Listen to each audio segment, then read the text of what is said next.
बहुत मज़ा आता है एक इमोशन को पोर्ट्रे करने में एज एन एक्टर। 300 एपिसोड्स यूँ निकल गए।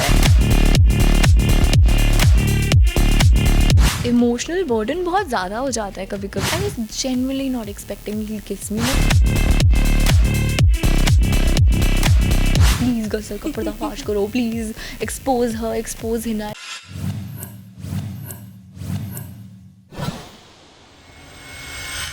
हाय guys, welcome to Tellychaska. This is छोटी मोटी रिपोर्टर एंड आज हमारे साथ आदिति है जो आप सबकी फेवरेट दुआ है। Firstly welcome to our channel. Thank you छोटी मोटी क्यूट सी।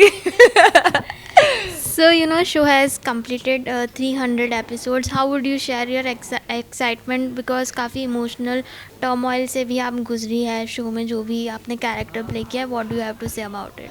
आई थिंक बहुत मज़ा आता है कि इमोशन को पोर्ट्रे करने में as an actor. This is what I love to do and I always loved emoting. And मेरे जितने एक्सप्रेशंस हैं, जितने अंदर से फीलिंग्स होती हैं, मैं हमेशा एक्सप्रेस करती हूँ। एंड ऐसे ही दुआ के जो एक्सप्रेशंस आते हैं वो इतने ख़तरनाक होते हैं ना, क्योंकि वो बेचारी इतना रोती है और इतनी स्ट्रॉन्ग बन जाती है। और फिर हंसने के तो बहुत कम आते हैं, खैर ठीक है। तो बहुत मज़ा आता है यार। And I am so grateful कि 300 एपिसोड्स यूँ निकल गए। एंड आगे भी ऐसे ही आई रियली होप और आगे बहुत अच्छा करे शो। 300 से हम लोग 1000 पे भी ज़रूर पहुँचे एंड ये सब आपके प्यार की वजह से हो पाया। So thank you. So you know talking about the character, कभी ऐसा हुआ है कि आप बहुत ज़्यादा सीन में घुस गए हो, बहुत इमोशनल हो गई हो एंड देन बाहर निकलना बहुत मुश्किल हो गया है ड्यूरिंग दिस जर्नी? एक्चुअली ऐसा बहुत बार होता है क्योंकि आप वो कैरेक्टर काफ़ी ज़्यादा देर तक जी रहे होते हैं, टेक्निकली पूरे महीने या 12 hours 13 hours of your day.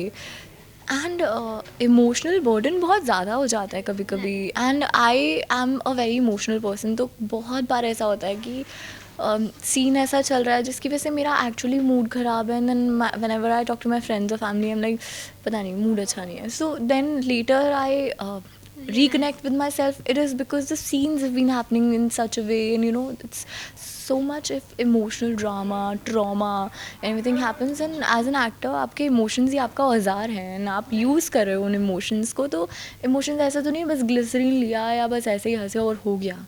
वो आप कहीं ना कहीं आपको अफेक्ट तो करते ही है। होते हैं बहुत सारे एक्टर्स जो switch on switch off acting भी करते हैं, बट कभी कभी ऐसा होता है जब आपको एक्चुअली अच्छा नहीं लगता है जो भी कैरेक्टर के साथ हो रहा है। फिर बहुत इमोशनल हो जाती हूँ यार। मैं तो बहुत बार होती हूँ and it is difficult to come out. But then I have some exercises और I talk to my mom और ऐसे भाई से बात करके, मस्ती भरी बातें करके, they just get me out of it कि चिल कर, पागल है क्या, शो है, कहानी है, relax. Okay, so do you recall any romantic moment of yours and Heather's that you liked the most during this period of time?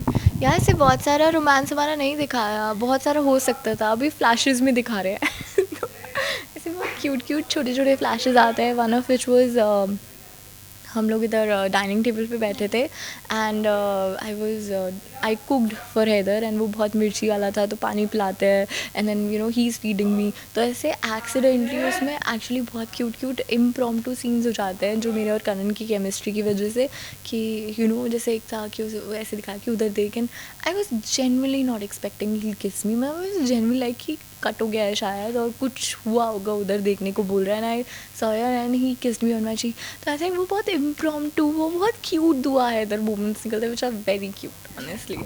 So इन सब के अलावा how much have you been following the reality show Bigg Boss and कितना time? आपको लगता है मुझे time मिलता होगा, बट नहीं यार, मेरे को एक्चुअली बिल्कुल टाइम नहीं मिल रहा है। आई जस्ट नो अभी खतरों के खिलाड़ी का फिनाले हुआ था and Arijit was there. So I think just that information I have because I had few of my friends in the show. Otherwise यार बिल्कुल टाइम नहीं मिलता है। So talking about this show, और आपको क्या लगता है दुआ में क्या चेंजेस आना चाहिए इफ़ यू अगर आप यहाँ If I get a chance to change something in Dua, that would definitely be she has to be more smart sometimes. But then कुछ changes नहीं चाहिए ज़्यादा, क्योंकि अगर ऐसा मैंने changes कर दिए according to audience as me, then कहानी ख़त्म हो जाएगी। कहानी किस बात की रही? जब तक क्लैश नहीं होगा, जब तक विलन नहीं बनेगी, जब तक लोग बेवकूफ़ नहीं बनेंगे, तब तक कहानी कैसे रहेगी? आप बताओ। अगर आप हम सबको देखना चाहते हो तो ये तो होगा ही। सो फैंस के लिए क्या मैसेज देना चाहोगे? कुछ हैदर और दुआ को कुछ आगे देखने मिलने वाले हैं, सम रोमांस या Yes. मिलना जुलना? बिल्कुल बिल्कुल, बहुत सारा रोमांस आ रहा है, बहुत सारी अच्छी अच्छी मेमोरीज आ रही हैं, अच्छे अच्छे मोमेंट्स आ रहे हैं अब, क्योंकि गज़ल का पर्दाफाश हो गया है। और कैसे हो रहा है, प्लीज़ देखो, ये सब आप लोग रिक्वेस्ट कर रहे थे, प्लीज़ गज़ल का पर्दाफाश करो, please expose her, expose Hina, expose Gulnaz. अब एक्सपोज हो रही है, please do watch it, please please please do watch it. And आगे बहुत इंटरेस्टिंग कंटेंट आने वाला है। हैदर और दुआ, एक्चुअली हैदर ने बता दिया है, कबूल कर लिया है कि सी कबूल, I am speaking lot Urdu तो कबूल कर लिया कि हैदर दुआ से ही मोहब्बत करते हैं। तो इससे बहुत अच्छी चीज़ें होने वाली हैं, तो please do watch it. Thank you so much. It was fun talking Thank to you. you. And Same once again, here. congratulations. Thank you so much.